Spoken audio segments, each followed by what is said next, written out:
In this episode of the podcast, y'all get to meet my longtime friend, Jas Panag. Now, this episode is going to be very different from others. I would call this sort of a podcast-based coaching session. See, over the past year or so, I've been working with Jas, helping him to kind of think forward and develop the next steps in terms of his personal and career growth. In our last conversation, I actually thought this would make for excellent podcast content. And I asked Jas if you'd be willing. I'd love to bring this onto the podcast because I think a lot of us can relate. See, Jas is in a position where he's kind of looking back and he's not happy as to where he's come, but at the same time, he's had so many great experiences.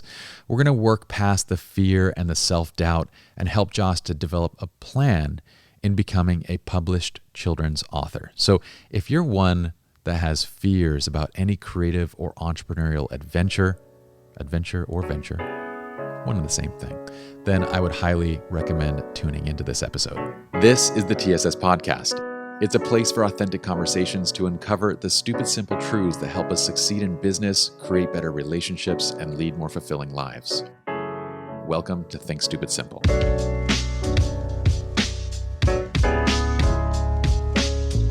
My friend, Jas, welcome to the podcast.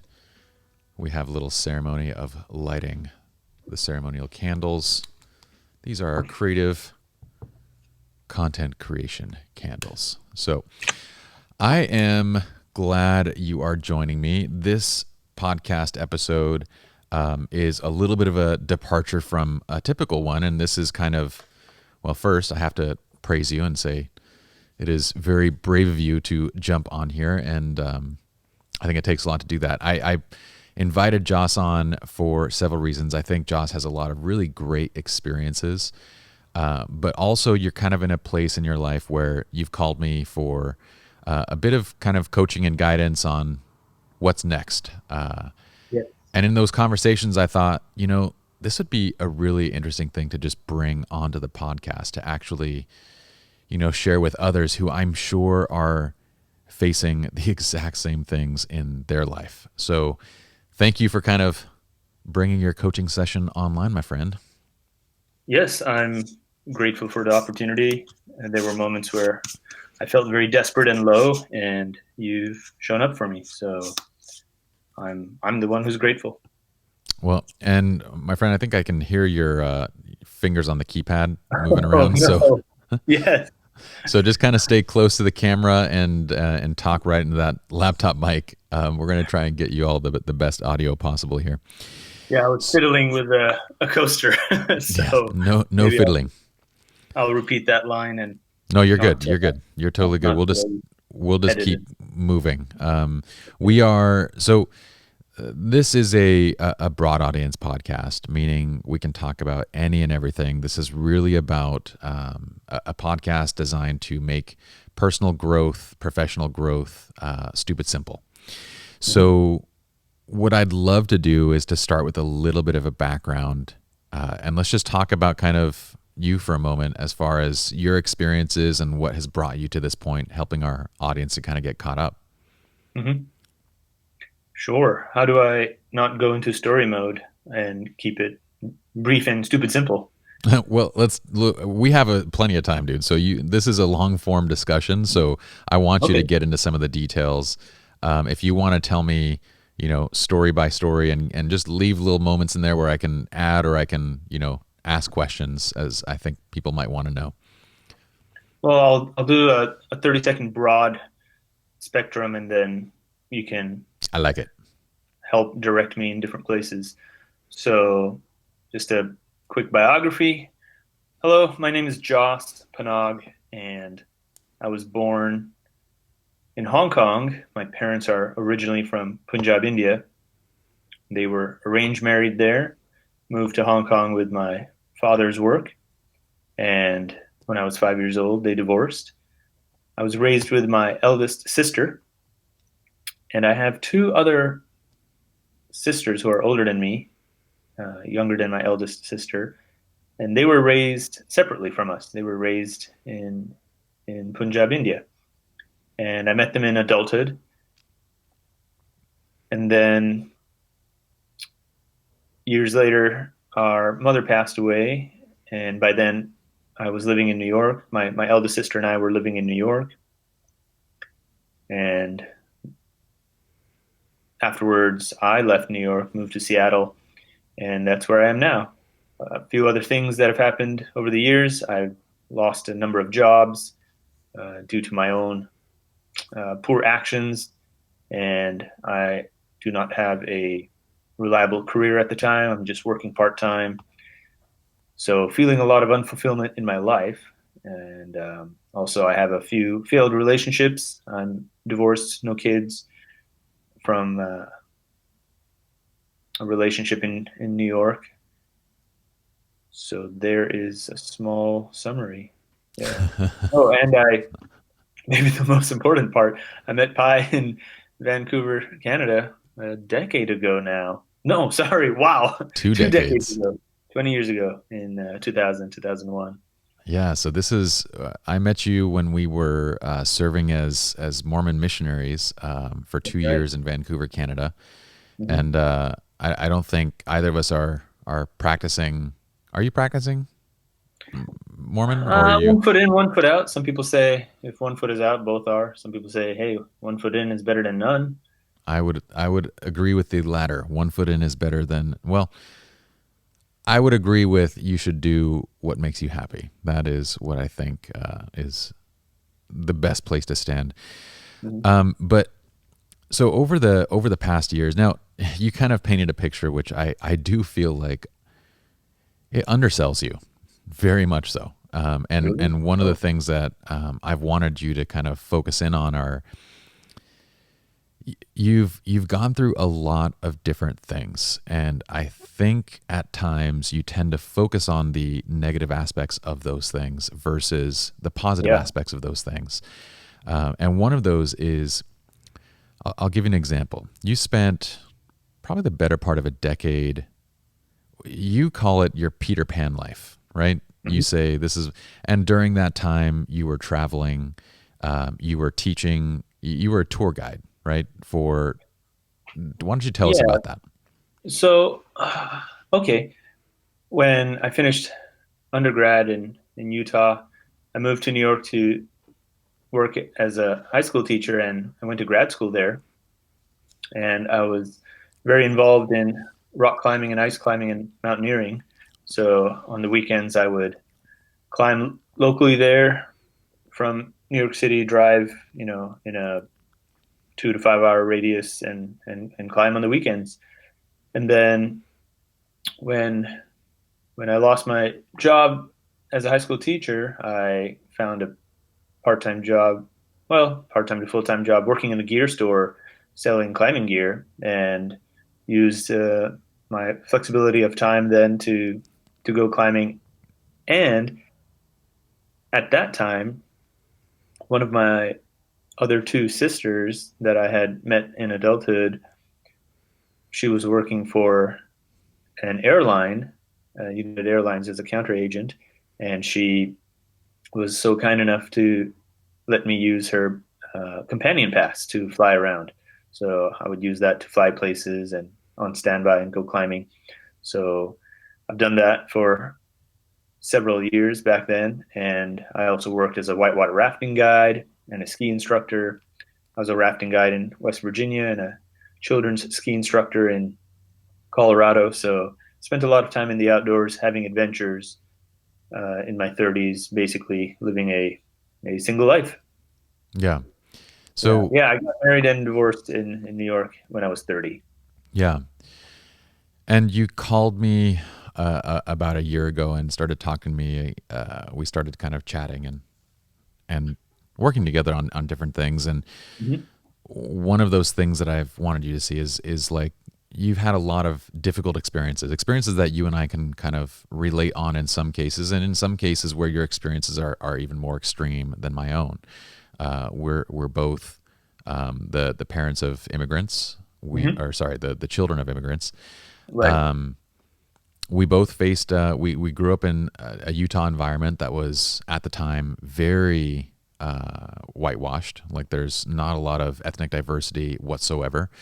Right. It's also predominantly Mormon, so we faced quite a bit of racism and discrimination growing up. Um, we've also faced issues at the home, and I would say on that side, your experiences are quite a bit more extreme. Yeah. This led us to the mission, and then afterwards, and so in looking at and we can unpack any of these things that you want to. I want to guide this in a way that you can talk about whatever you want to talk about, but there's a lot of areas that we can relate to and draw similarities from in our stories. But one of the things that I feel like I want you to do is to you talk about your Peter Pan days, and this is a good amount of your life that you've kind of told me that you felt like has yielded not much benefit. Like you spent all this time traveling, adventuring, and doing all these things, and Right. now you're stuck. You're in this place where you're like, I have nothing to show for it. That's right. And my perspective on this is, I guess, different because I feel like you have a lot to show for. You're 40, right? We're both the same age.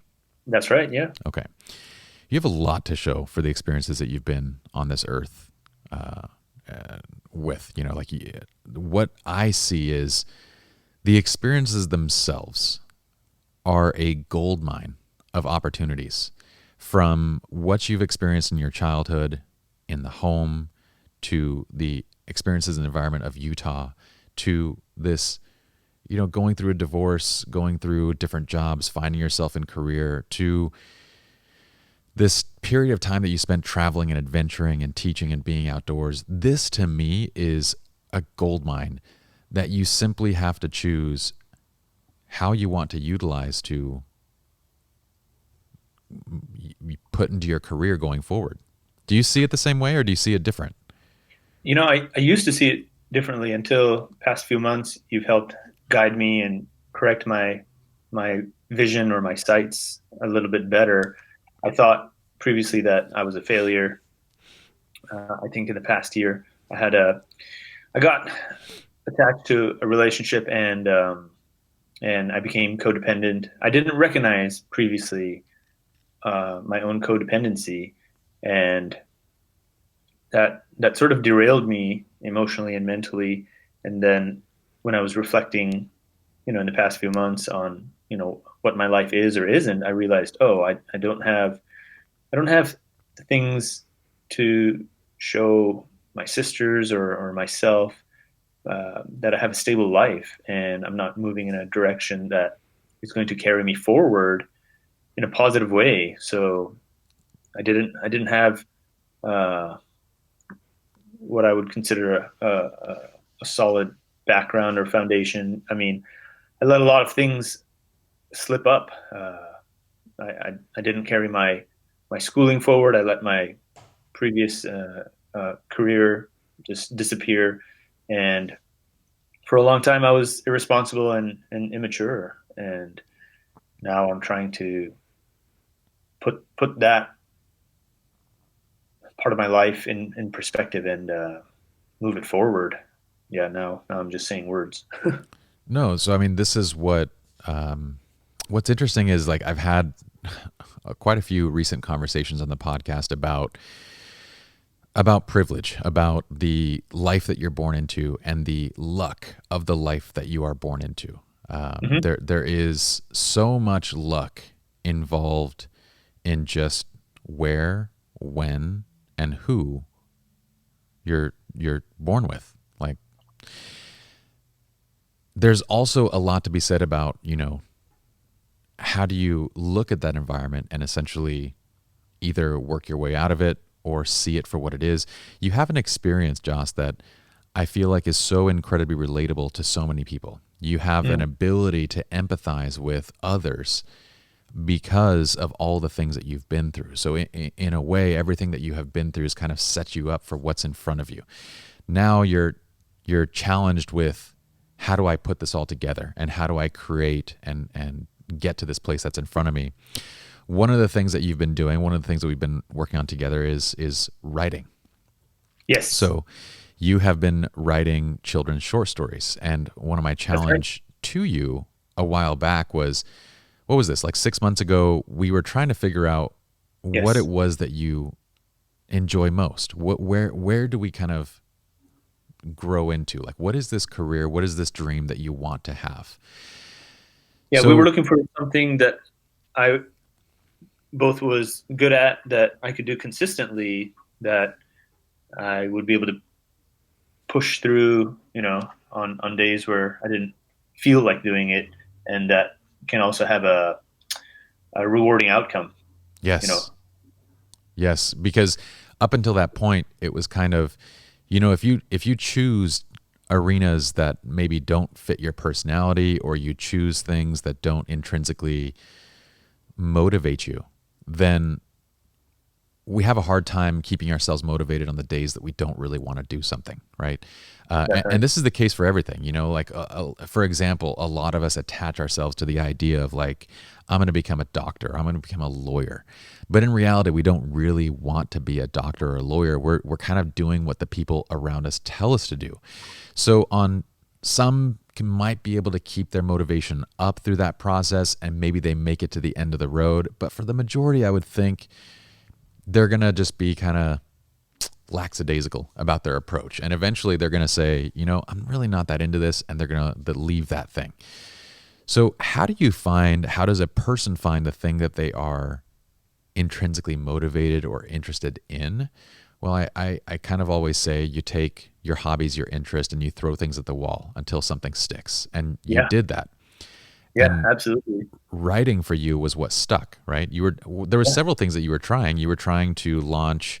You kind of thought about launching this business as a travel guide. yeah. I was so that's an oh, yeah. Let's talk about a few of my attempts and successes and failures recently, because maybe that's relevant. So last year, I got actually in 2013, I registered for a small business license, and I never did anything with it. At the time, I had this kind of dream. Oh, I'll take people on adventures. I'll buy a what's called a sportsmobile. It's a kind of a off-road adventure sports utility camper van. So that never happened. And then fast forward 2019, I thought to myself, hey, let me try this again. So I got a small business license, and I started taking people on small adventures, basically hiking outside Seattle. And I used Airbnb experiences to promote and advertise and market, and it worked. I did a few weekends around the holidays, and just as a test, and it was somewhat successful. It broke even, but then come a few months later into 2020 with the quarantine and coronavirus and COVID, that got kind of shut down, and but not that alone. I also realized it would be very difficult for for that design to be sustainable long term. Like basically, an idea I had in 2019. Okay, a similar adventure business idea I had back then was taking people on electric longboard rides around Seattle. We have a lot of biking trails, something called the Burke Gilman Trail, which loops through the city. And I thought, okay, if I could get a electric longboard for $1,000, and then, uh, well, I'd have to get five of them, and then how much would I have to charge people to rent them for an hour, and I would be a guide to take them out. But then quickly I realized, okay, if I'm the only guide, and I'm working all day taking people on these rides, then there's a limit to how much I can make. So then I thought, oh, what if I hire five guides? Okay, that's so many more electric longboards. I didn't have the overhead or capital for all of that, so I scratched that idea. But I'll also throw this in. That's also when my arm broke. I was Hmm. longboarding and crashed into a car in an intersection, and my right forearm broke. My ulna and radius both fractured, and that also somewhat derailed me a little bit. It put me in a little bit of a depression for a while. I couldn't climb last year, and it really made me wonder, uh, who am I? What am I doing with my life? I'm not always going to be able to go climbing or use my body in the way that I have been in the past decade. So, what else about myself am I developing? And I realized, oh, I don't have a lot of other things I'm developing, you know, mentally or what's the word to use? Well, you realize that when you're relying on your body for work, for your living, then Right. and an injury occurs, you realize how much is at risk, right? I mean, you're essentially seeing that, like, and that's something that I think anybody in any profession where it's a physical profession, whether it's sports, whether it's construction, whether it's, tour guide, whatever it is, there is a very real likelihood of having the income taken away through physical injury. And like you said, Certainly. you get to a place where you start wondering, what other ways can I make money without necessarily using my body physically? Yes, exactly. That's absolutely true. And I realized for a long time I haven't developed that part of my life, even though I I'm an intelligent person. I have a brain that works. I've been to school, but even recently, I was entertaining the idea of going back to school and getting a doctoral degree, a PhD degree in psychology. But to be honest, a few minutes ago, as you said, we look for things that stick and things that we don't commit to. We realize, oh, that's not something we want to do. I I let the application deadline come and go, and I didn't apply for it. And to be honest, I think it's because I I could tell that it wasn't something I wanted to do. It was something I thought, oh, I can do it. I know how to do it. I know how to go to school and take classes, complete courses. But is that something I want to do? And that want was lacking. So I think for me, maybe it's better not to start a thing than to start it and not finish. I'm not sure if Well, that's that. the interesting thing that happens when we select areas. So you've had quite a few of these things that you've kind of chosen, and when we select these areas of hobby, interest, career, profession, even relationships, when we select the ones that don't align with our individual values, when we select things that don't align with our personality, with who we are, then there's this natural resistance against doing that thing. So when it comes to, you know, this notion of being this tour guide, I know you've had several different ideas along these lines, and they're not bad ideas.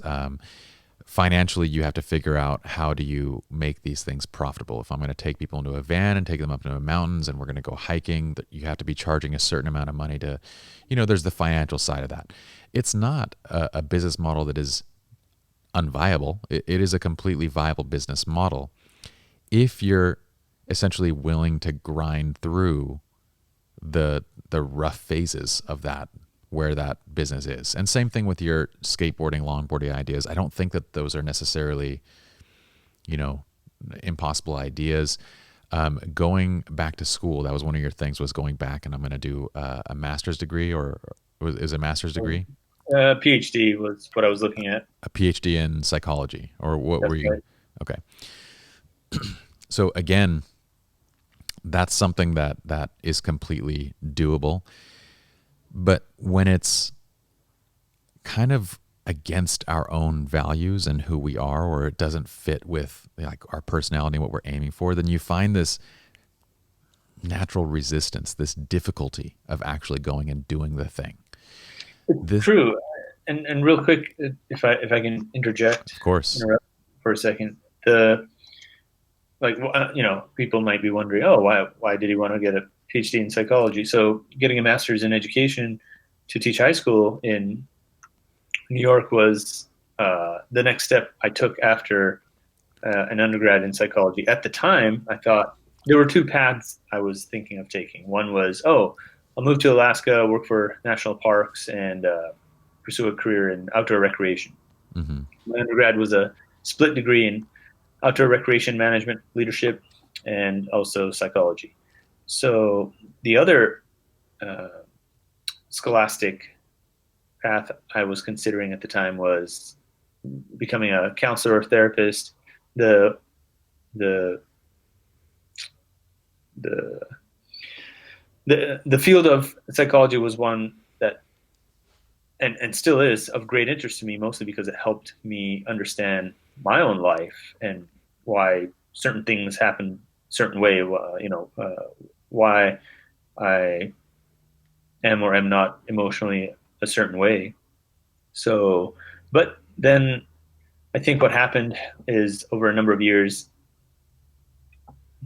my either by my own poor choices or bad luck or a combination of both, my life became derailed in my 30s, and I lost focus and track, and you know becoming a therapist or counselor wasn't uh, I guess what I'm saying is at the time now this year, while entertaining applying for the PhD program, I thought I'm in a position where I need more help than I feel like I can provide. So how can I pursue this at this time? So I let that go while feeling more comfortable and confident about my writing project and seeing that as a viable option in a 5 or 10 year plan. Yeah.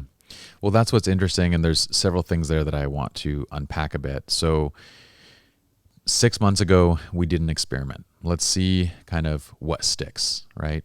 Um, Now, if you find the right thing for you, and this goes to anybody that's listening, when you find the right thing, you'll find that you are intrinsically motivated to do that thing, even on the days where there's no motivation. And I will argue that most days there is no motivation. Like Mm-hmm. the concept of motivation in and of itself, I think is a failing concept because people think you wake up motivated to go and exercise.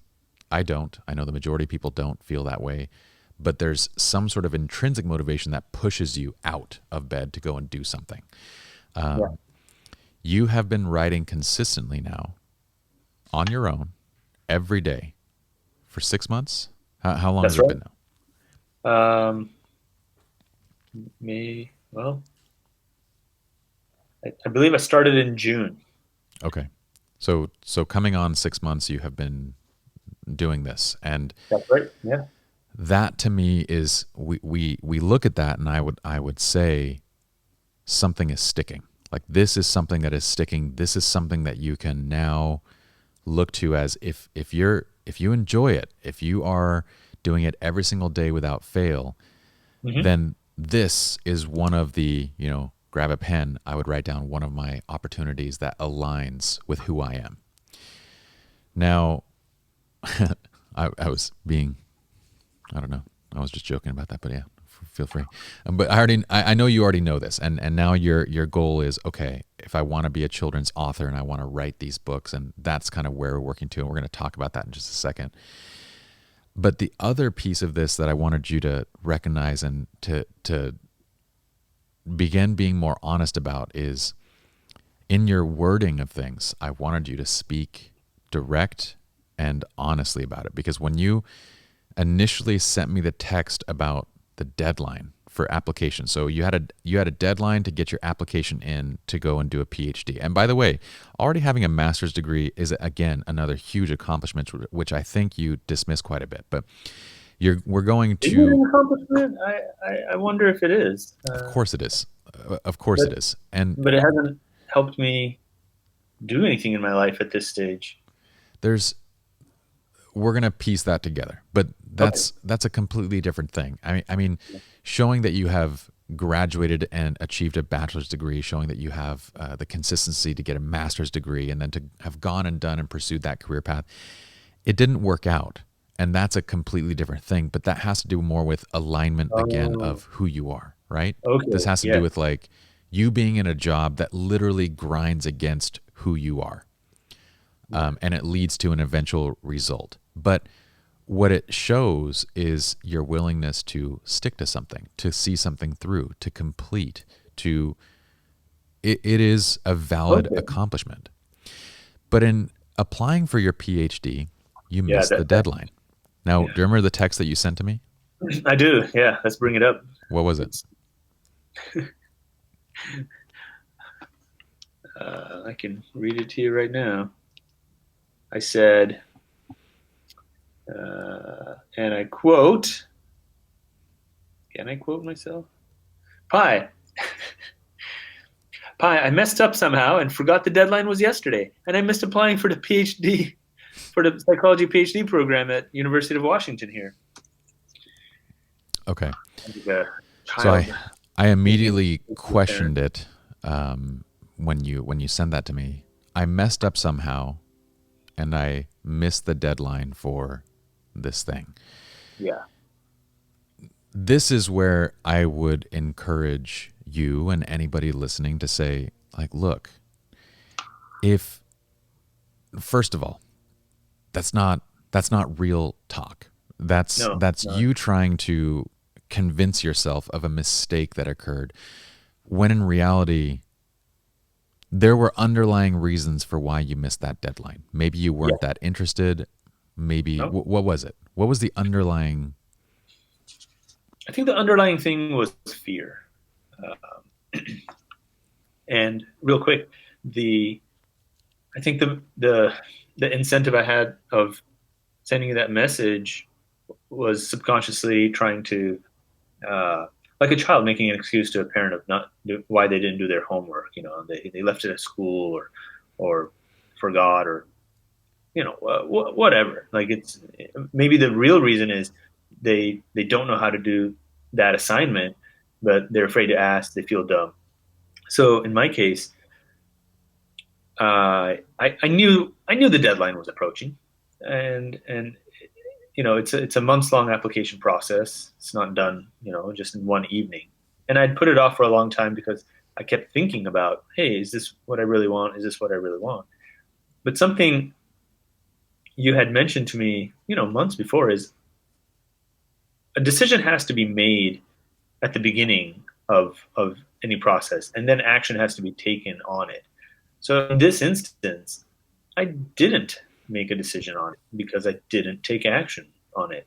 And when the end came, I kind of wanted to make an excuse, pretending as if I had made a decision, but I wasn't able to fulfill it. And the subconscious fear that led me to not apply was, I'll apply, start grad school, or start the doctoral program, but in the end it'll be like how my master's degree was. I'll finish it, but I won't use it, or maybe I won't finish it. Real quick, it was when I was thinking about doing it, it reminded me of a guy I knew in New York. He got a degree as a what did he do? He oh he was a chiropractor. Well, he went to chiropractic school and he tried to become a chiropractor, but being a chiropractor is also being a small business owner. He wasn't very good at it. He tried it out for a while and it failed. And then he ended up working in a hospital as a brain scan imaging tech. So he was kind of a guy who was down on himself for going to chiropractic school and not using it. And I kind of saw myself in a similar way. I didn't want to be someone who went and got a doctoral PhD, but didn't have a vision for afterwards what I'm going to do with it. So the idea for it originally popped up because I thought, hey, I know someone else who has a PhD in psychology here in Seattle, and he has a small business where he's a children's counselor and psychologist. Maybe I can do what he's doing.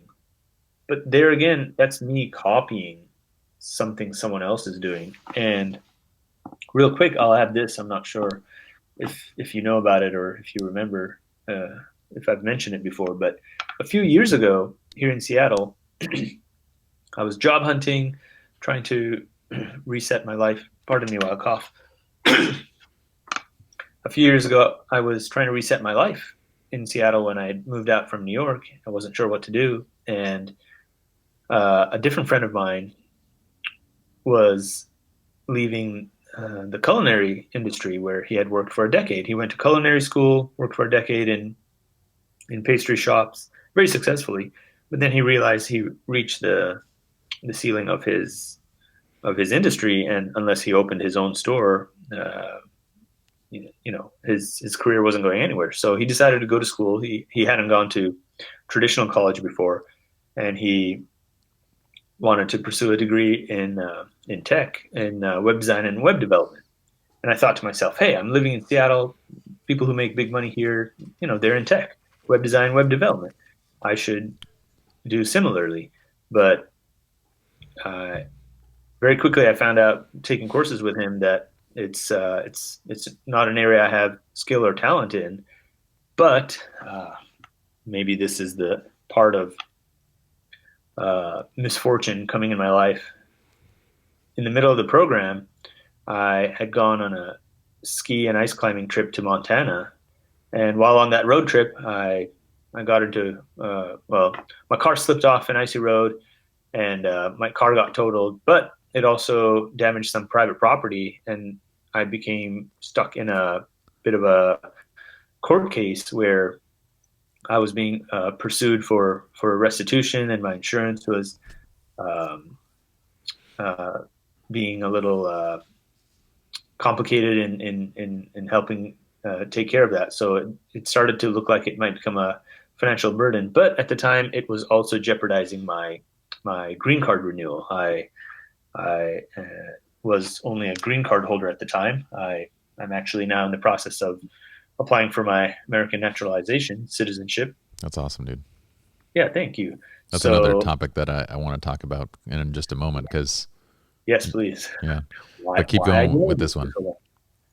well, just to bring this around, I I was taking the courses in getting a certificate in web development and web design, and was struggling with it. But during the time of struggling with it, also got interrupted by this car accident and court case, and then basically I dropped the program. I couldn't continue anymore, and I don't know if this is an irrelevant point, but it did affect me, so I will mention it.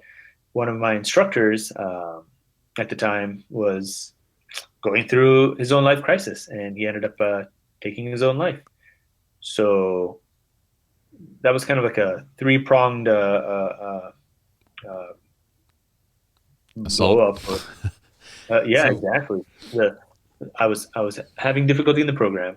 The court case was distracting me, and then my instructor takes his life. So I I actually had a mini crisis at the time in 2017, and left Seattle to go stay with a friend in Santa Monica and just kind of cool down myself. I For the first time in my life, I was taking some antidepressants here in Seattle, but it had some very negative side effects. And my friend in Santa Monica invited me to come and stay with him to wean off and kind of just ground myself again and get healthy again. And yeah, that's I when remember meeting back then. yeah, and I came to visit you, and maybe I seemed a little off at that time, like a little high energy or Well, having a let's unpack some of this stuff because yeah, there's please. a lot there. So one of the things that I've been kind of working with you on is the go get a drink. Keep going. I can't keep going when you're away from the keyboard. So get your drink and come sit down.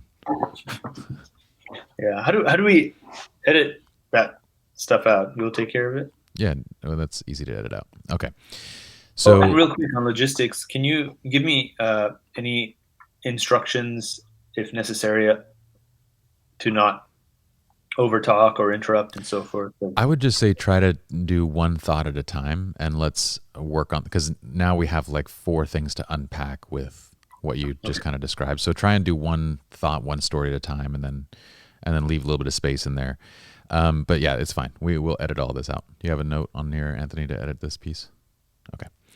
All right. So jumping back, this is a piece that I would like to unpack for a second, because one of the things that I've been working with you on, and the topic that we're really talking about right now is self-talk. Oh You have yes, a yeah. you have a This all tendency. stemmed from the uh, the text I sent you of, oh, I forgot about the application deadline. Correct. And one of the things I've worked with you on is accurate self-talk and ownership within your self-talk, because there's a very big difference between missing a deadline versus not being interested enough to make that deadline a priority. Correct. There's a very big difference between, you know, not quite making it, or like you said, being fearful of, where this thing is going to lead. Is it going to be another dead end type thing?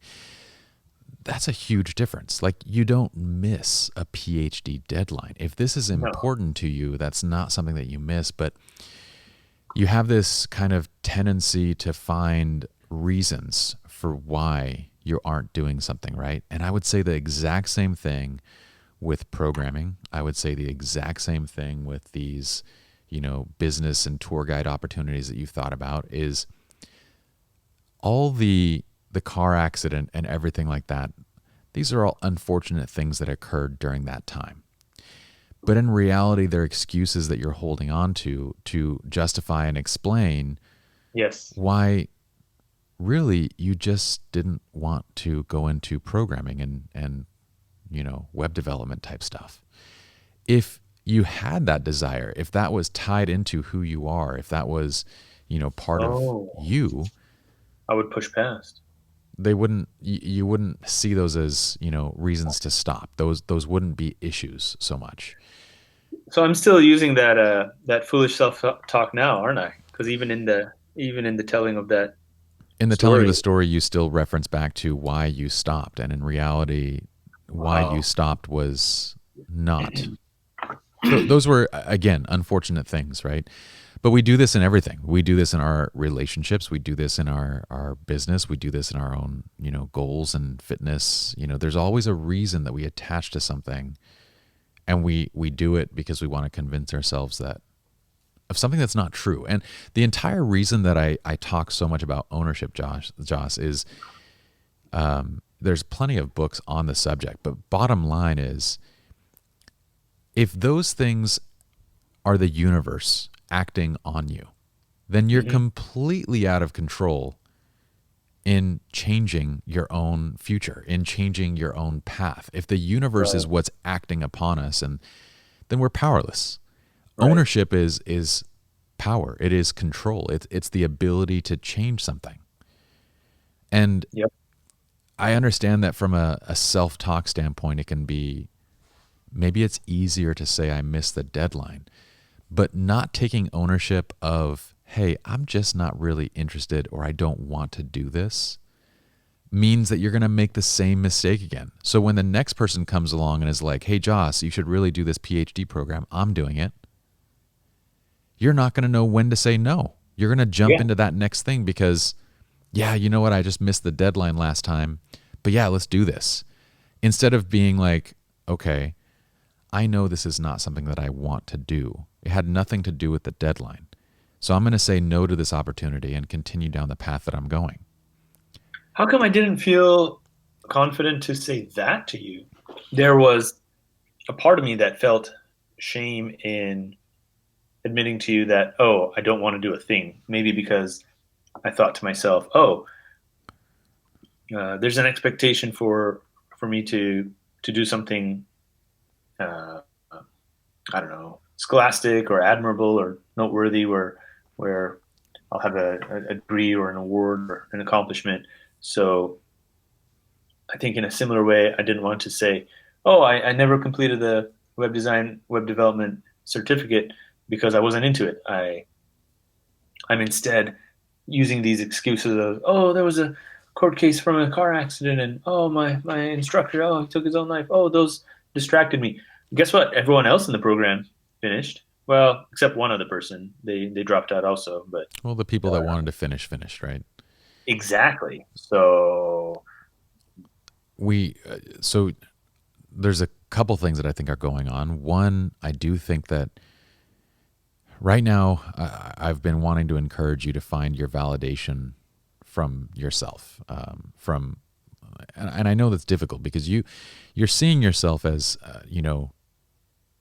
being 40 and not having anything to show for it. And I'm trying to change that perception of no, you're 40 years old and you have a wealth of incredible experiences, and you can choose how you want to draw on those as you go forward. But until you change that self perception, until you yourself believe that, you're always going to be subject to other people's validation. Meaning, if you can't validate who you are and what you've done, then you're going to seek it from other people. it's you're absolutely right because um, another person I sent a similar text to about that program was my other sister who lives in Indianapolis, and she kind of politely scolded me, saying, "Oh, how could I have let such a thing happen? If I wanted to do it, why didn't I plan better?" And in that conversation, I had to admit to her, "Okay, I didn't really want to do it after all." And then she says, "Okay, why am I not being more honest?" So, and she was also asking me like, "Oh, how am I planning on paying for it?" And I didn't have a good plan in that respect either. So why am I trying to apply for something I don't have an idea of how I'll complete? And then she said, what was my vision for what I'll do with it afterwards?" And she said, "There's plenty of jobs people can get that they don't need all these degrees for." There's a pattern there, and I want you to recognize it. When you said you wanted to go into web development, were you Hmm. spending a lot of time with somebody who was in web development? Just that other friend of mine who was in the program. Okay. And I can be very honest about this part, putting aside, feelings of shame or whatever. I was just following what he was doing because I didn't have an idea of what I wanted to do myself, and I thought, hey, I know how to go to school, so I'll do it. And I get that. And I think what I'm trying to point out is that part of the reason that you've wanted to start up a business maybe is because myself and maybe some of your other friends have gone the entrepreneurial route. And Yep. part of the reason that you want to go get a PhD is maybe because that's something that you've seen several people do, and Yeah. it's something that what I'm saying is that this is the piece of validation that is kind of pushing you down these roads. And I want you to take a step back. I want you to love yourself enough to say, what I've done to this point has been a list of amazing experiences.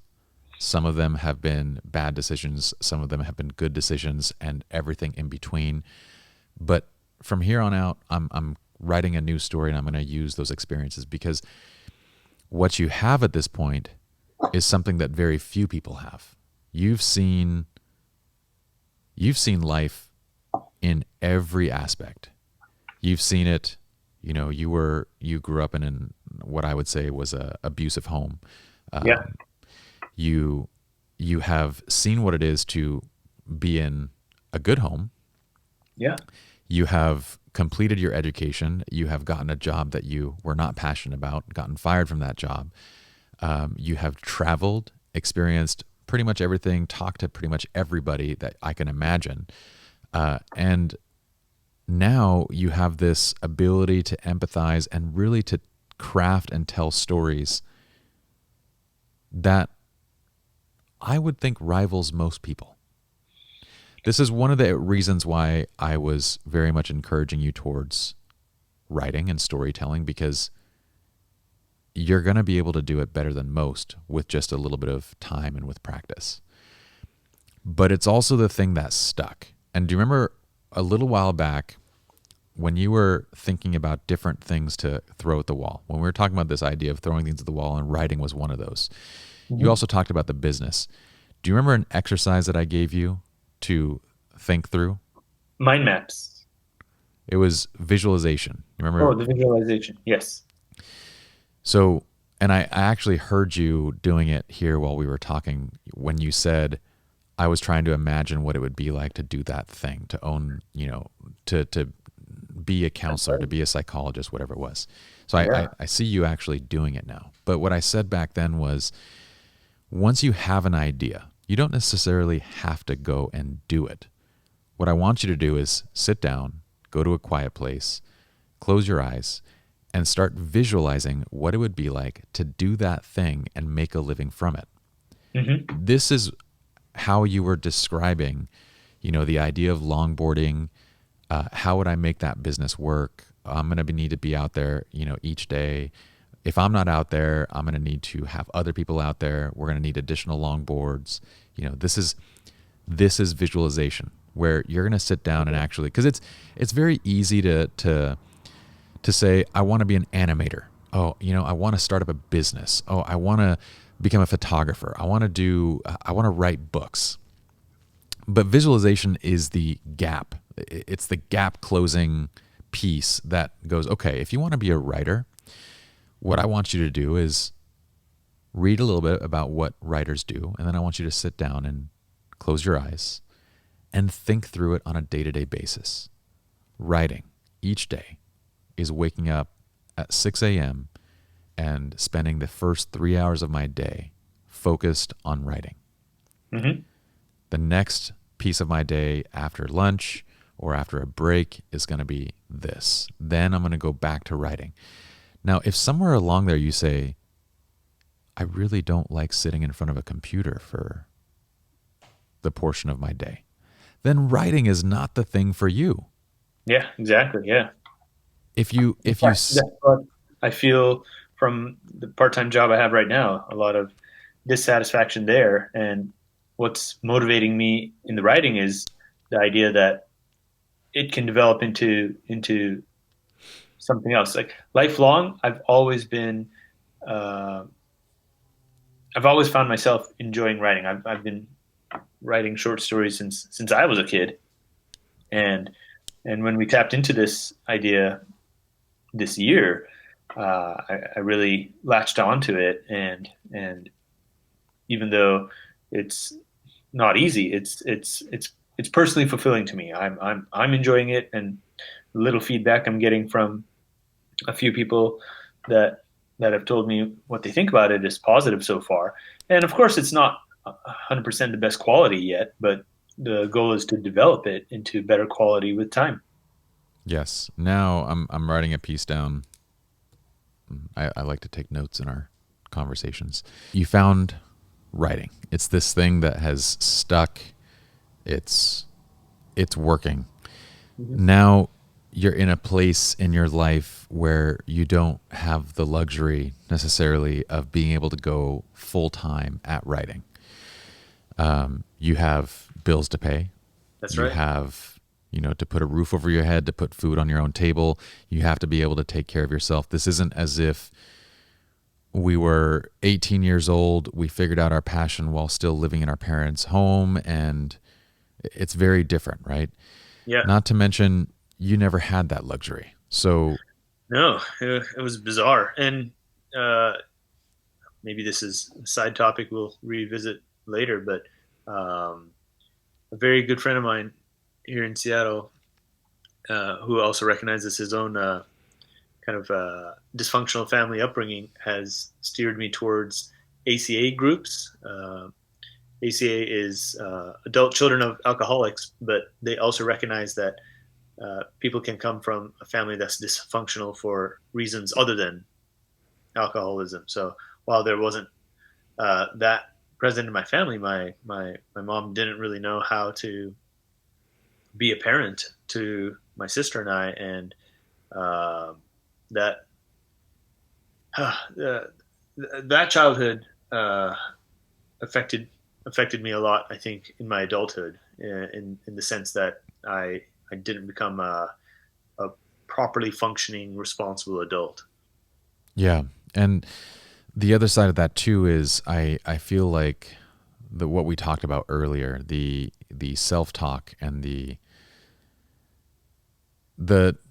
we didn't learn early on that ownership was a critical piece of who we are and changing, our future and our circumstances. And when we fail to get that lesson, then we tend to look back and blame our childhood for why we are the way we are, instead of looking back to understand who we are and how we can control what we can control going forward. Yes, absolutely. I'm glad that you mentioned that point, because something I am pleased to be able to admit to myself now is, for nearly my whole life, my mother demonized my father to my sister and I. And when she passed away, I foolishly carried her bitter resentments towards him myself, and I was angry at him even though I didn't know him. You know, he wasn't in our lives growing up, and a couple of years ago, I found him and met him, and basically confronted him, blaming him for everything that went wrong in our family. But uh, it was wrong of me to fault him. You know, he wasn't the only person responsible, and I I I I allowed that anger in me to cause a rift between my sister and I. And for a couple of years, we didn't talk to each other. But if I am honest with myself now, I should say that I I I chose to be angry. I allowed my mother's uh, own experiences to influence my opinions without taking into account, you know, that there's another side to the story. Yeah, and I would tell people, oh, he's a bad person, and he ruined our lives. But that's again a victim mentality, which I'm trying to shift away from. Yeah, that it's a mentality where I can understand your frustration. I can understand to an extent, right? I didn't live through your childhood. But I had a relatively extreme one on my own. Yeah, you did. Um, I You can somewhat relate to what you're saying. think a Granted, lot.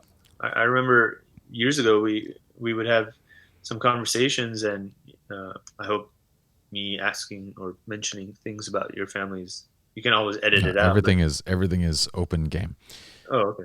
But when you shared with me frustrations you had with your dad, it resonated with me in terms of frustrations that I had with my mom. Like like sometimes I didn't know how to make sense of the way she was acting or things she would say or do. And I think you experienced similar frustrations with your dad growing up as well. Definitely, and but there's this point where my whole thing that I was getting at right now was that Mm. even if you had discovered your passion for writing when you were young, Hmm. you wouldn't have had an environment that would have allowed you to do it. Um, I had seen your home and been to your mother's place when she was still alive and Yeah. when we were young, and I could understand why you wanted to be out of the environment and on your own, which meant that from a very young age you had responsibilities. You had financial responsibilities of making enough money to survive with. We had another conversation on this podcast with another person who I would say had a different upbringing, and what he said was, we have to, when we're young, we have to throw things at the wall, and we have to, see which of these passions stick, and we have to do all these things, all the things that we were discussing, this whole concept of trying out things and seeing what works. But I said to him that, a lot of people never get that luxury in terms of this is a privilege that you may be born into, you may not be. You might be born into a life where you're dealing with a lot of emotional baggage and abuse early on, like yourself. You may be born into a life of just poverty, which I think you kind of were dealing with both. But either way, you're not born into a life that allows you to think of finding your passion. You're born into a life that requires you to think about survival. Yeah, absolutely. So what ends up happening is that we get to a much later place in life by the time we learn what it is that we want to do, what it is that we're good at. I'm not far ahead of you, dude. I mean, I was 28, 29 before I started piecing this together. Now, 10 years, it sounds like a lot of time, but it's really not that much time. And you can accomplish a lot in a 10-year span. It's not as if I was 18 years old when I discovered it for myself. I was nearing 30 when I realized accounting is not what I want to do. And this is not the career that's going to make me fulfilled. I was very depressed. I was all these different things. Wow. And then essentially going and saying, figuring out, it wouldn't be another while until I figured out frameworks for my thing. But at least I found photography, which was something that stuck. Okay. Yes. So I guess what I'm saying is now we have writing, and writing is sticking for you. It is. And the only piece missing is when I discovered photography was this first platform for me, then it was, how do I pay my bills while pursuing this thing? So my route was then, okay, I'm going to save up for a couple of years. I'm going to put $40,000, $50,000 into the bank where I have like a 24-month runway to give this thing a shot. For you, I've encouraged you to do it a little bit different. I encouraged you to say, okay, every day from whatever time, I encourage you to do the morning, right? Yep. To choose the morning from 5 a.m., 6 a.m. to whatever time I have to go to work. That's Yeah. your sacred time, your writing time. And I said, this is the time that you're going to spend to work towards your dream. Hmm. Then when you go to work, you're going to simply go to work and you're going to find a way to pay for your day-to-day means, like what you need each day. Right. The simple bills. And then you found that, right? You found your job that'll cover bills. Right. I'm working part time at a front desk of a physical therapy office. It's not glamorous, but I have to be grateful for what we have at this time. But that's a great thing. And I told you that what's going to keep you sane and feeling like you're moving towards this dream is the daily writing. The daily writing is where you are grasping onto this vision of where you want to be, and the job is where you are dealing with the reality of where you're at currently. So the next piece is going to be goals. So you've been writing a lot. Hmm. Now, in our last conversation, I was encouraging you to begin thinking about the first product, the first book that you're going to release. Have you thought on that? Yeah. One of the characters I've been developing in my daily writings, which, by the way, I do want to emphasize your guidance to me of writing that for a few hours in the mornings has been very instrumental because by the time evening arrives, I'm exhausted these days, just like For sure. mentally, emotionally.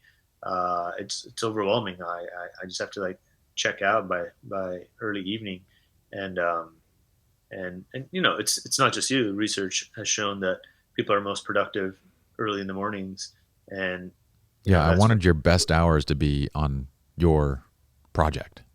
Yeah, yeah, exactly. So and I was even uh,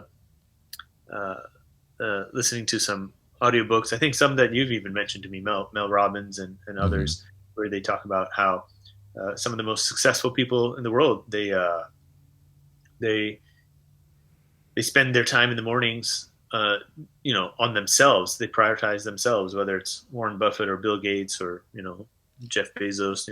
These big names we throw out there. Uh, they're they're 100%. they're successful because of time they put in.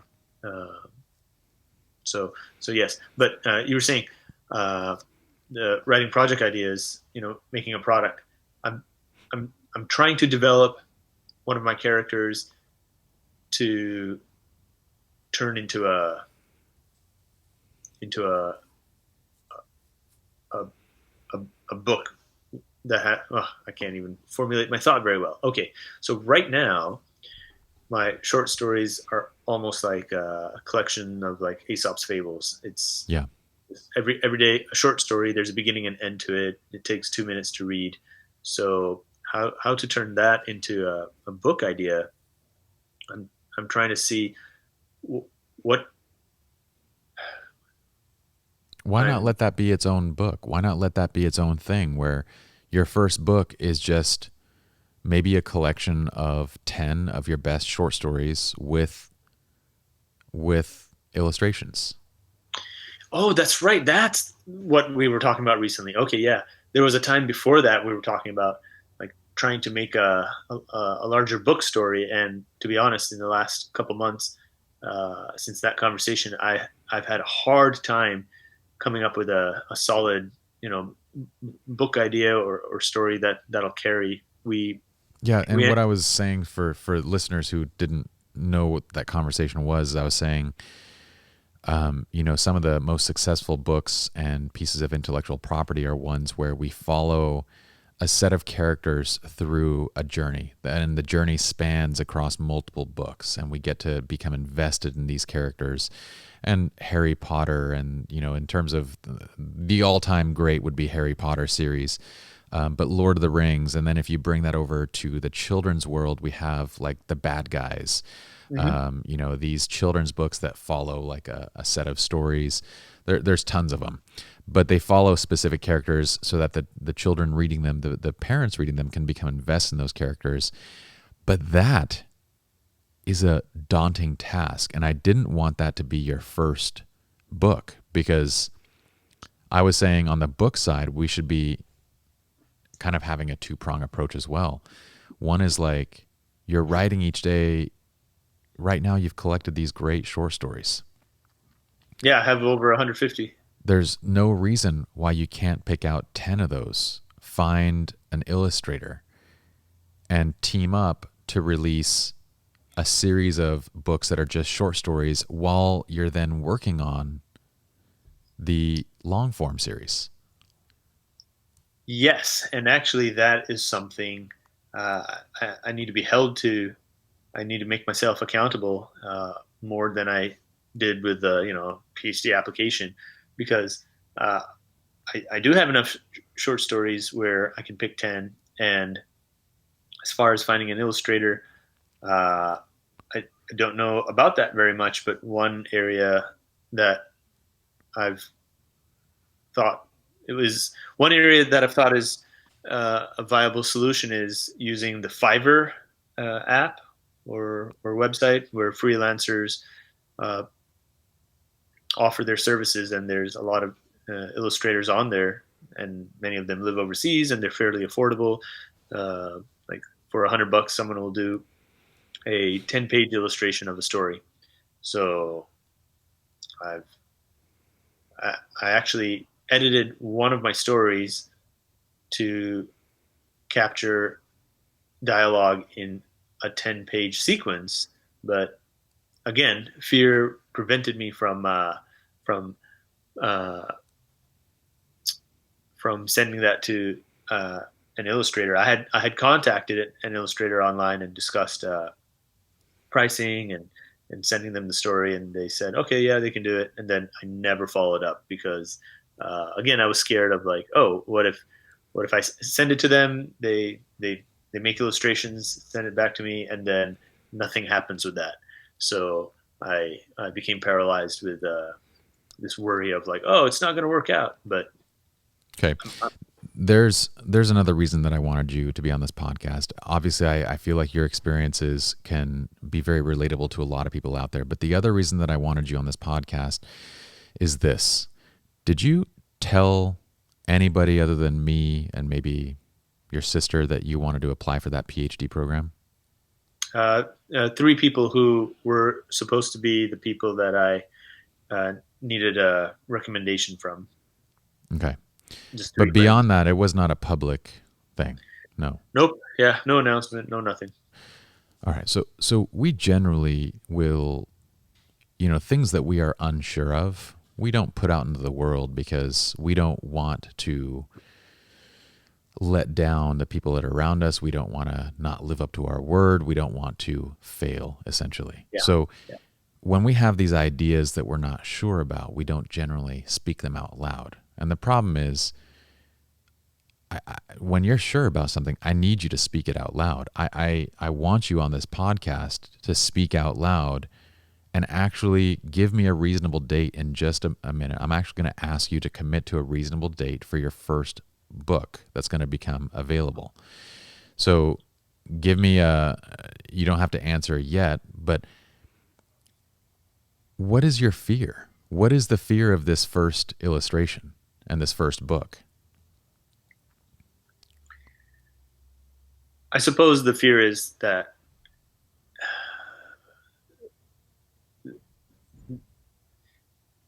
any criticism of, hey Josh, why are you doing this? This is a waste of time. You have a college degree. You should be going to school.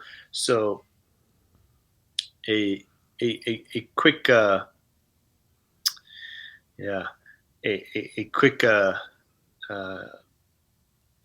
insert into what to disturb some of my thinking over the years. I mentioned I grew up with my eldest sister, and I have two other sisters. So I've three older sisters.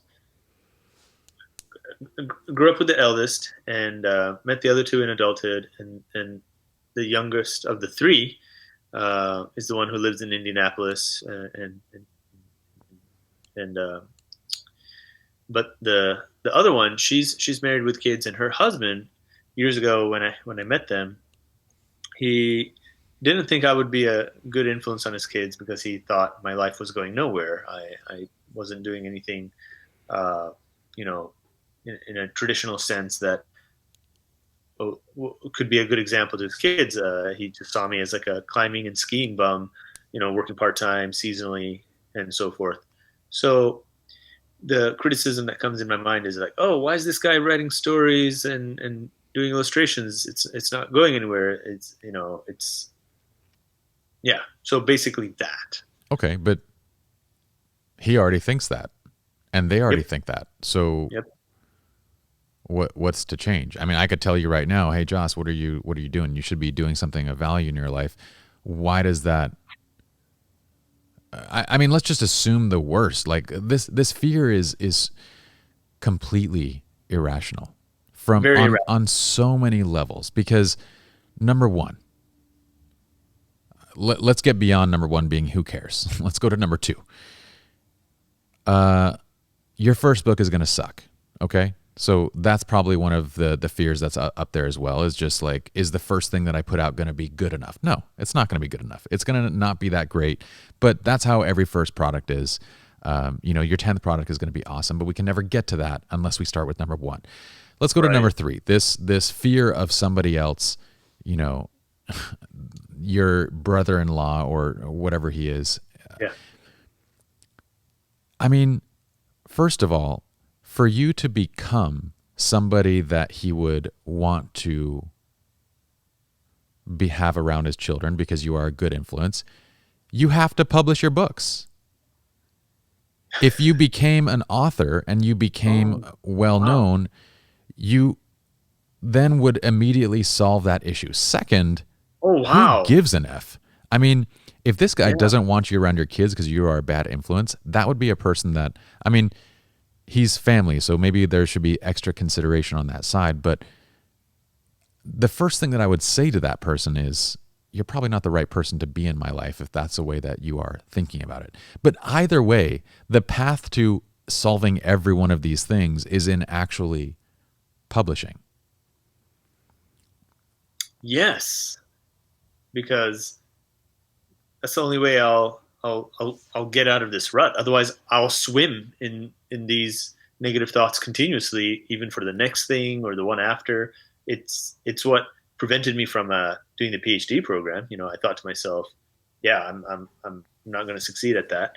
But also, it I wasn't doing anything that was leading up to it either. It was just an idea. Whereas the writing, it's it's actually only been in the last few weeks that I've realized the reality of becoming an author, even if it takes 10 years, as possible. Whereas before, I was doing it because you gave me the encouragement to at least start writing, and I didn't know where it would go or how long it would last, but I thought, okay, I have to start somewhere because I was very derailed this summer, losing my previous job and feeling disoriented and lost in life. Falling out of a bad relationship I was in at the time, and now I'm realizing, okay, other people who have become authors, such as the Aaron Blabey, the Australian author of The Bad Guys. I looked at his biography, and he did a lot of things before he became successful with the Bad Guys series. So it's not something that can be done even in a year's time. It takes a couple of years, but it has to start somewhere. So the next That's how step it for always me, is. There's not a yeah, what you just touched on is not a it's not unique to Aaron Balabi. It's literally it is the roadmap to being successful. Try a bunch of things, suck at them, try yeah, at something that sticks, suck at it first, stick with it, then become good. I mean, look at the world of podcasting. Joe Rogan hmm, has made his mark. He is the number one podcaster, right? Why don't you yeah, go back and watch some of his early episodes? not good. They're terrible. They're not good whatsoever. He had nobody that listened to him back then. Oh yeah, And you look at where somebody is now, and it's so easy to say, like, oh, well, they're just naturally good at that. That's not true. He found something that he was interested in doing. And this is the funny thing is that in starting this podcast, I've gotten a lot of hmm, flack from people like, what, you trying to be like Joe Rogan? You know, it's not going to be that. And I'm like, sure. Yeah, I'll try to be Joe Rogan. I mean, like, it's an ironic thing for someone to come to you, and I know that's probably in your head somewhere. It's like, what am I trying to do? Am I trying to be the next big author? Like who am I to do any of this kind of stuff? You sit here and you invalidate yourself. And let me ask a question, Joss. If you wanted to be a professional NBA basketball player, do you aim with realistic expectations of, I'd really like to be third string bench for the Lakers. If I could just make it onto the bench, I'm going to be completely happy. Or do you go, no, I want to be Kobe Bryant. I want to be LeBron James. I want to be that. You always aim for the best in an arena. And if you fall within any of that range, that's great. But if you aim at the worst and you miss that target, then you're not doing good.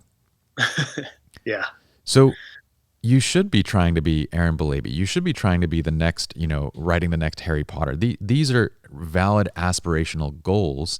And I find it ironic that people are like, oh, well, you just trying to do this. Yeah, I am trying to do that. And yes, these early versions of whatever thing I'm creating are going to suck. Whether it's photography, like just let that go. If you're wanting to jump into photography, your first several thousand images are going to absolutely be trash. And if you're writing, your first 100,000 words are going to be garbage. yeah. Actually, since you've mentioned that to me and I've let it sink into my mind, it's made it a lot more comfortable to because I can see my own quality of writing is, it's not 100% admirable or noteworthy, but by admitting to myself that it's going to stink at the beginning, it's not going to be high quality, it's going to suck. I can only improve from there. But if I don't have it, then there's nowhere to take it. So I'm glad you agree. So now I'm yeah. going to ask you for the date. What is a reasonable date that you can have your first book available for purchase? Well, today's December 16. What I can do is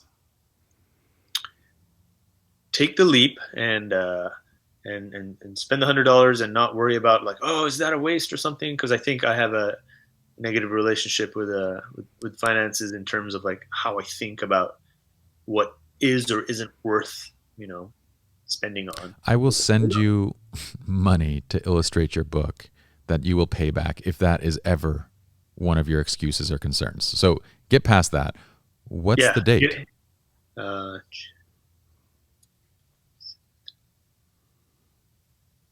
I can.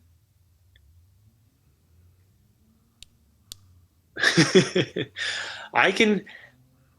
get the illustrations from the author for one story before the end of the year, before December 31st. So by January 1st, 2020, I 2021. have prepared uh, at least an electronic version to put on Amazon Publishing. I don't want you to rush something crappy to market. What I want you to think of is what would be a good first book? Is it the collection of short stories? Is it the 10 short stories? Is it, think of a good $10 book that people would want to have. I was thinking of a $1 book because if 1,000 people buy a $1 book, that's $1,000. But if only 10 people buy a $10 book, that's Why only did your $100. math drop to $10? I mean, why did your math drop to only 10 people buying? That doesn't make any sense. Well, I don't know that 1,000 people will want to buy my $10 book. You think 1,000 want to buy your $1 book?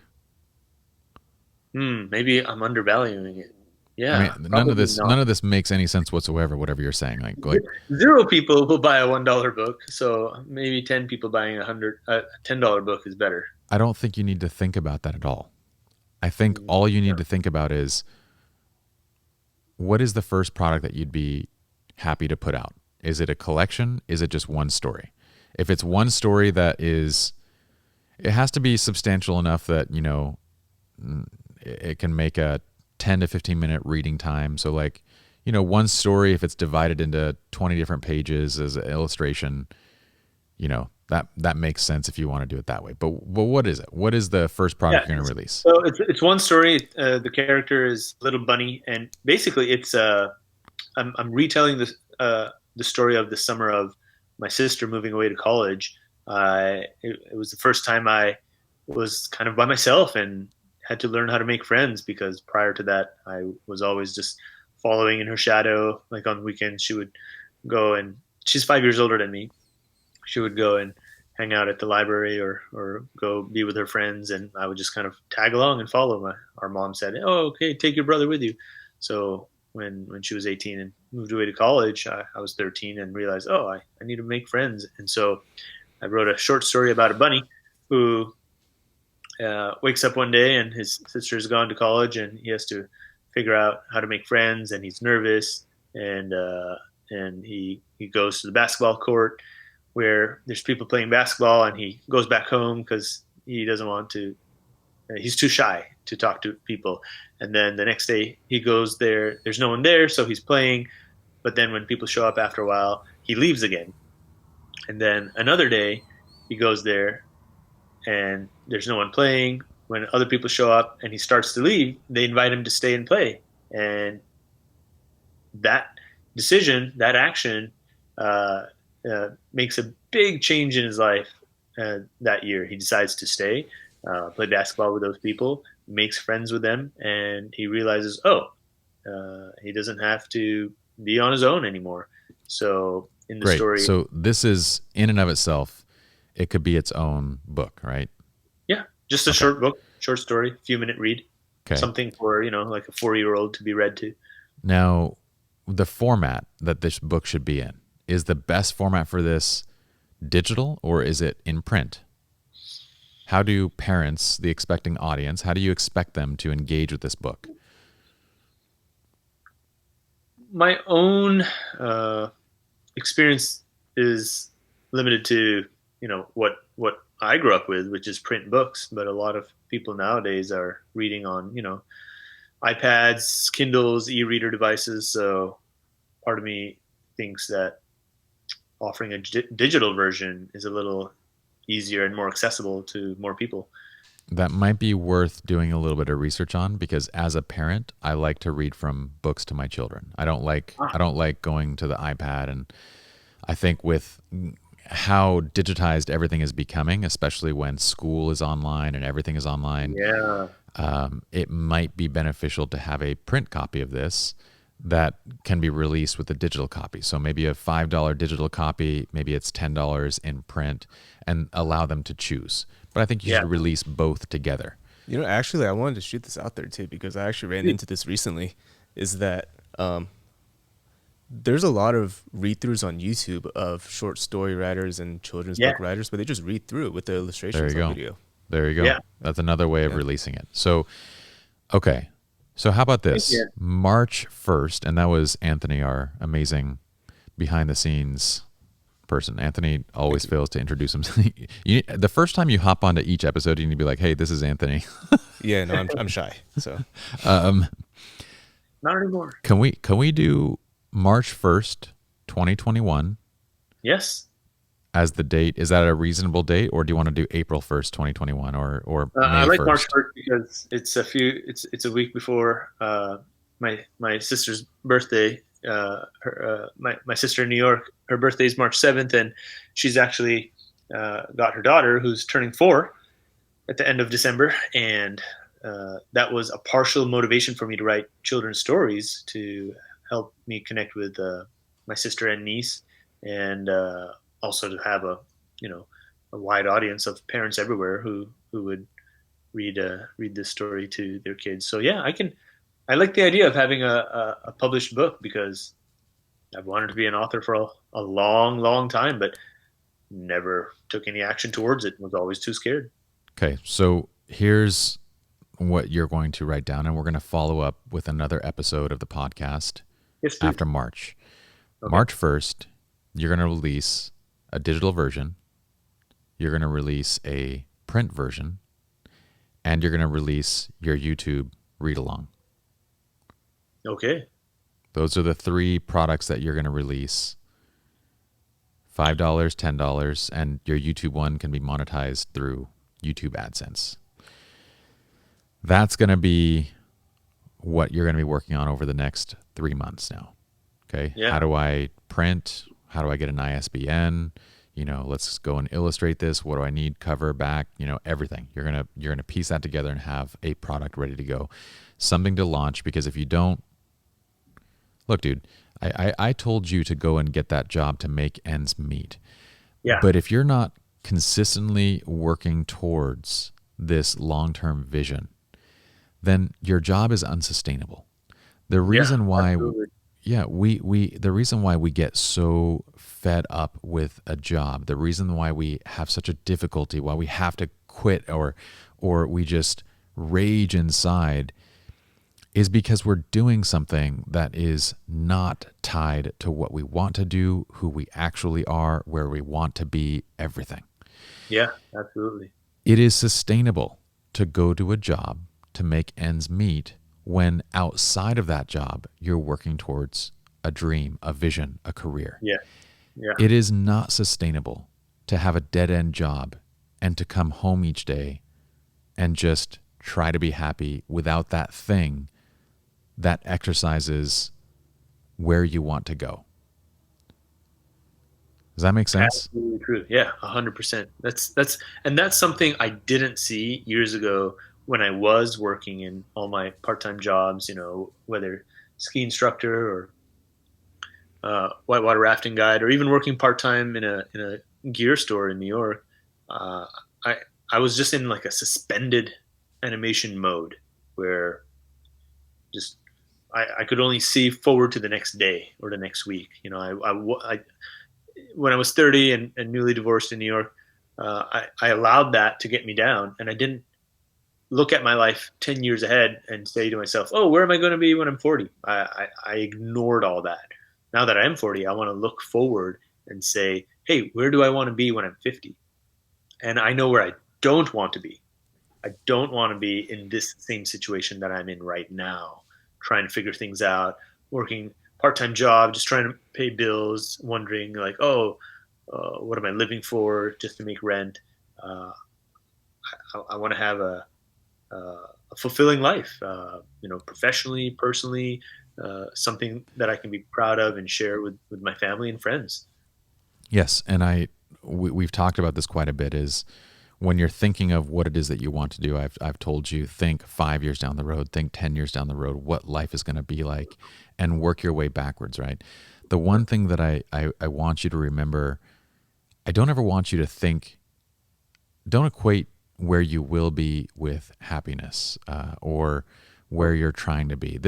this future version, this, 10 years down the road, I really wanted, when I told that to you, I wanted that to be an exercise to make sure that you're choosing a path that you're not going to later regret. You're not going to Yeah. go down that path and be like, man, I'm boxed into this thing now that I had no idea, studying a degree in psychology would get me to a place where all I'm doing is designing surveys for this company, Right. because Yeah. a lot of psychologists are doing, like psychological surveys and like things like that for Match.com or whatever it is that, whatever jobs they find. Maybe their vision was to own their own practice and do something else. So I've always wanted you to choose something with a vision of where you want to be. That Yeah. said, I want you to enjoy the best of it. And honestly, the best of it is every step from now until that place. It's this journey of going to where you want to go. Right. It's not something that you're going to enjoy once you get there. You should be enjoying the process of learning how to get a book into print, of learning how do I release something? How do I get it into Amazon? How do I go and do this on YouTube? Now I'm going to repeat this formula. You're going to develop this formula, and then you're going to repeat it until 5 years down the road, you have hundreds of books. You're a well-known children's author, and it will look like magic to the person that was Wow. outside of this. Right. Yeah. They because they won't have seen the process at the beginning. They will not have seen the process at the very beginning. So March is going to be that date where now you have something. Because even if you even if you continue to write each day what you're doing, writing every Mhm. day was a test that we started to see if this thing would stick. Yeah. It's stuck. Yep. Now we need to go to the next place. Writing every day is no longer going to be alone fulfillment. It's not going to be No. enough by itself. Yeah. It already isn't. So we have to have the next step in the journey. That's what uh, is.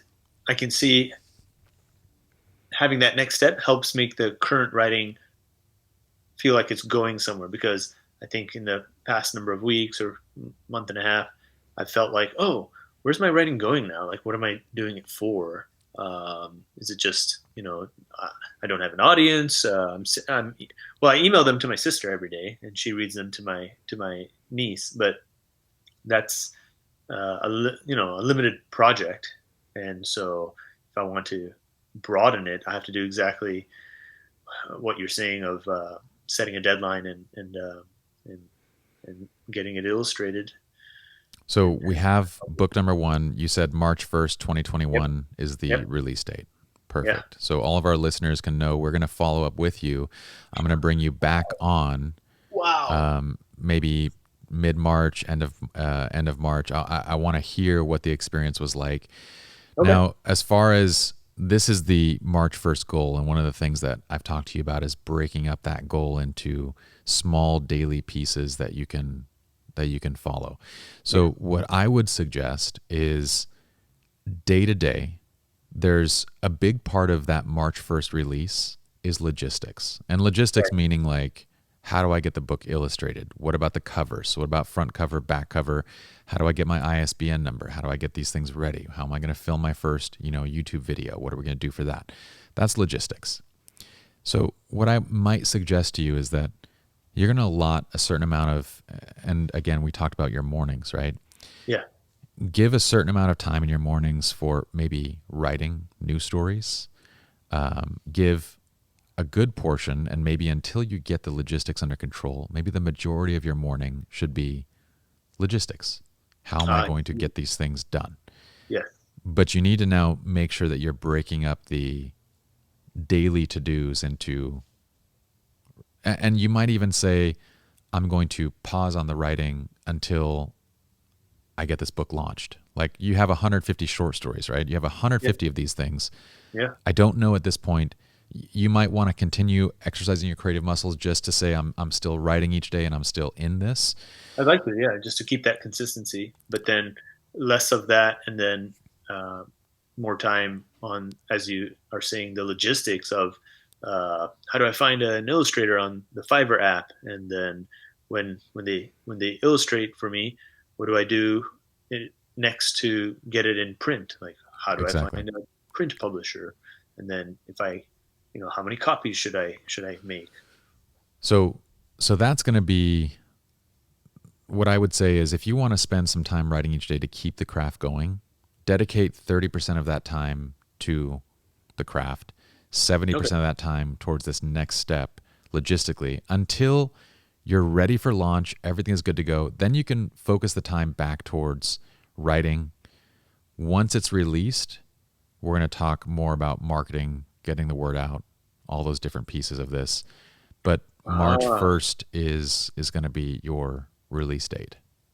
I like this. This is manageable because if without it, I could easily convince myself that I'll get swamped with ideas like, oh, I don't know how to market it, and uh, so on and so forth. But I shouldn't be thinking about that when I don't even have it published.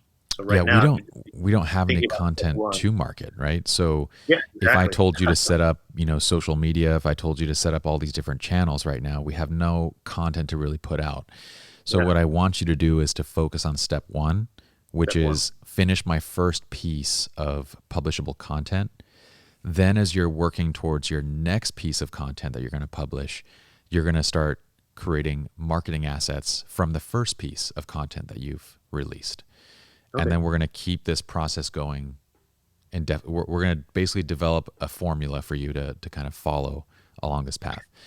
Now, That sounds good. this is where I want you to think back on every one of the experiences you've had. You have felt anger, you have made bad decisions, you have made good decisions. Every one of these things is a story that goes into this series of books. It's a story that goes into your future books. All the adventures, the ice climbing, the camping, the crazy things that I know that you've experienced. This is the wealth of material that we had. Now, if you were a director, I would say that this should be, maybe you're going to be drawn to stories of people that you're going to be drawn to dramas. If you're a Yeah, writer, I would say write what you know, and it would draw on these stories in terms of like a script writer, right? You're a yeah, children's author. That is the aim. So your children's books can very naturally incorporate lessons and this fantasy of the world that you're creating, but all okay, these lessons that draw on your personal life. yeah.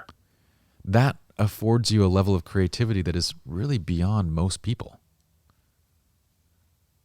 I like that. That's very feasible. Okay. I like it a lot. That's uh, when you were mentioning that just now. One idea that popped to my mind was a time I got lost on a solo hike and almost died. 3 days became a 4 day journey. I ran out of food and water, and I actually journaled a lot about it. Uh, like the day of, so I can turn that. Actually, I have turned that into a story in the past 6 months. So I How can. many thousands of those do you have? I mean, you have so many of those. I have a fair number. Yeah, So, one another from a climbing trip I did in Nepal, and another from a climbing trip in the Alps. So yeah, the difference between, and this is why in future episodes, we're getting close to the, I need to run soon, getting close to the end of yeah, I this gotta get episode. to work soon. But in future episodes, we can dive into other things, in your past. We can talk about other things. I also want to follow up on like the process and how this Yes. is going. But what I want to say is the difference between looking at your past, in terms of what has happened to me, versus looking at your past in terms of how it empowers me, Ooh. is just a shift in this mindset of the reason that the reason that you feel unsuccessful today is the exact same reason that you will be successful in this venture 10 years from now. Does that make sense? Not entirely. So, all of the things that have brought you to this point where today Ah, you feel okay. like you have not achieved the things that you've wanted to, and Yeah. success is its own relative subject that we can talk about later, but all the things that have happened in your mind that have happened to you, right? Yeah. All the Those are things gonna that have shape me. happened. those are going to shape me towards my success. Yes. Instead. Right now, you're looking at them as like, these are all the things that have brought me to this place of failure. And I'm saying the difference between failure versus success is perspective. It's just time, right? Yep. All of those exact same things, when applied to an area that you can stick with, are the reasons that you will become successful in whatever you try. So the difference is going to be ownership. You flip the mindset in terms of, these were things that happened to me, to now these are things that are empowering me to do the next thing. Yeah. And when you look back on it, it's going to be dramatically different in terms of, you cannot be the writer that I envision you to be without having gone through what you've been through. Does that make sense? Yeah, it does. Hearing that from you helps me believe it myself. So thank you. Okay. So this was the only path for you to take to be the writer that you're going to become. Wow. That makes sense. Okay. So let's, I appreciate you hopping on here, dude, and being an open book and letting us chat about these things. That shows a level of vulnerability that is quite unique. So thanks for being on. Yes. Let's continue this conversation again. I got a jet to work now in a minute. Thank you, Anthony. Brother. Okay. We'll see you next time. We'll follow up next time. Okay. Thank you. Bye. Peace. Bye.